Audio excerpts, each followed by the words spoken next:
Hi friends, நம்ம இப்போ பார்க்க போகிறது வந்து முருங்கை இலை பொடி.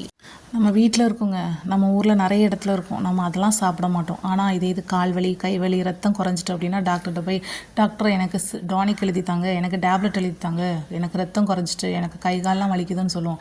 ஆனால் நம்ம வீட்டில் உள்ள அந்த மரத்தில் உள்ள இலையை பறித்து பொடி பண்ணியோ இல்லை கூட்டு வச்சோ சாப்பிட்றதுக்கு நம்மளுக்கு அவ்வளோ சோம்பேறித்தனம்.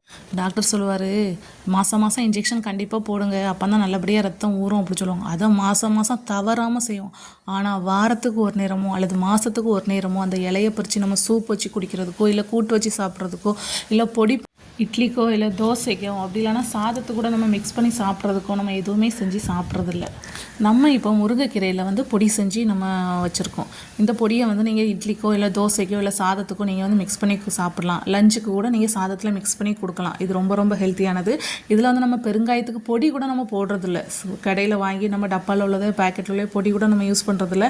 நம்ம முழு பெருங்காயமாக வாங்கி அதை பொரித்து அதை தூள் பண்ணி தான் நம்ம யூஸ் பண்ணுறோம். இன்னொன்று முக்கியம், இந்த முருங்கையில் கூட இந்த பருப்பு வகைகள் செய்கிறது ரொம்ப ரொம்ப முக்கியங்க. ரொம்ப நல்லது. புரோட்டீன் அதில் வந்து ஹை லெவலில் இருக்குது. அதனால் வந்து நம்ம முருங்கையில் கூட இந்த பருப்பு வகைகளையும் நம்ம சேர்த்து தான் பொடி பண்ணுறோம். புரோட்டீன் கூட கார்போஹைட்ரேட் சேரக்கூடாது. கார்போஹைட்ரேட்டும் புரோட்டீனும் சேர்ந்தா நம்மளுக்கு வெயிட் போடும்.